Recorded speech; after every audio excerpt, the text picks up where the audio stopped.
Greetings. We're going to go ahead and do a little trick you can use almost with any symmetrical scale. This usually works, but with the diminished scale, this actually works out really easy and well. To produce opposite motion chord runs, meaning the outside lines will come together and then depart each other. We're going to go one direction inwards and then one direction outwards. I'm going to use the keyboard briefly, just so the keyboard players who don't read can get this aspect. Or the people who just like to use MIDI studios. I know there's a lot of them out there. This trick will work with almost any symmetrical scale, like an 8-note scale or the whole tone, whatever. So I'm just pointing it out. So we take this half-whole arrangement of the diminished scale. So let's start with a C on both sides and come together. Watch what happens.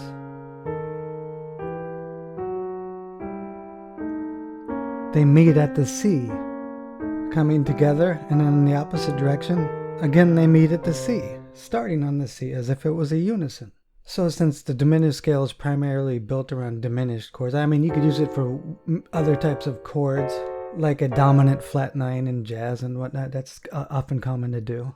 However, if you start with a fully diminished 7th chord up top and just walk on the single line below while walking up top, following the diminished scale with fully diminished 7th chords, it comes together. Eventually you start losing tones as you approach the unison. We'll call it the unison. Now you can go the opposite direction.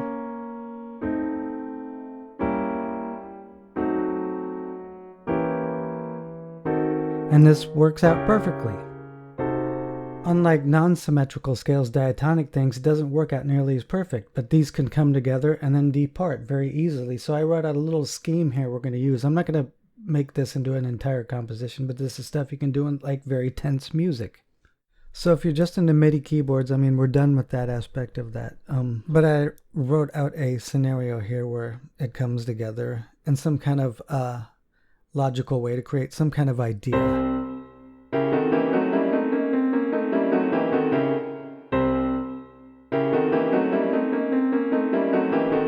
And then I took this idea and I just made a quick realization of what it could possibly sound like in a scenario. Now, if you're this wouldn't be a complete orchestration. I just worked it out in a string section. You could have a bunch of other stuff going on like brass and winds and whatnot. But the main focus was how to present this in an interesting way.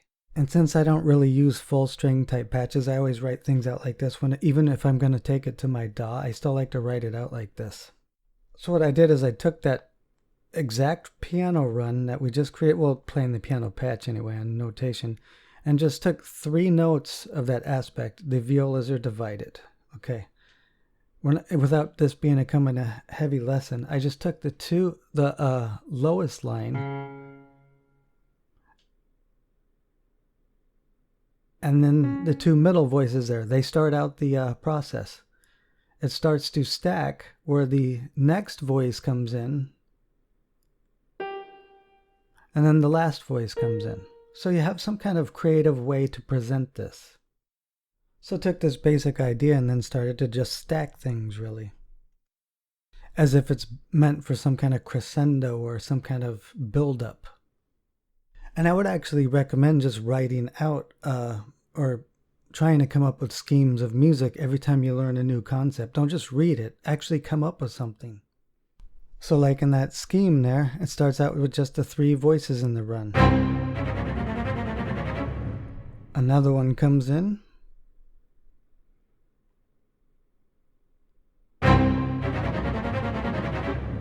And then finally the top voice.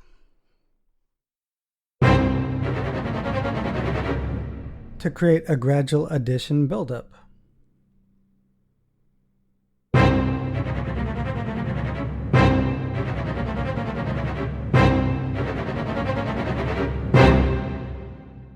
One of the reasons I prefer to actually write things out is because you come up with really cool ideas that you normally would not think of if you just play into the DAW.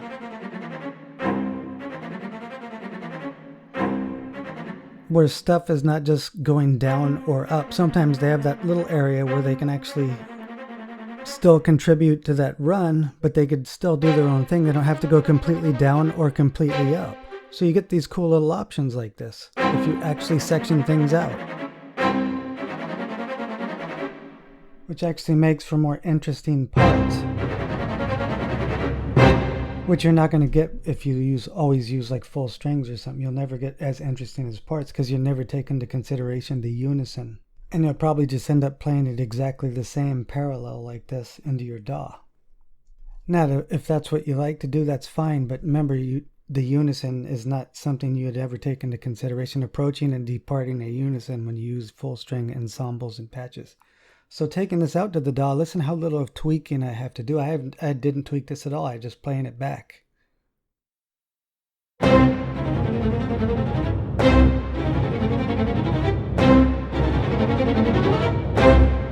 What I like about working these things out in notation is, first of all, any sort of sample is an emulation of orchestra. It's not a real orchestra.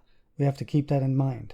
But I know if the sample playback sounds at least semi-decent in the notation program after hitting play, I know it's going to sound very, very good when I bring it into the DAW, even with minimalistic tweaking.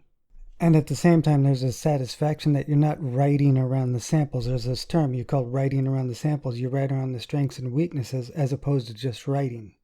However, that's a completely whole different debate. I'm going to actually start doing a series on how to become a notation composer here eventually.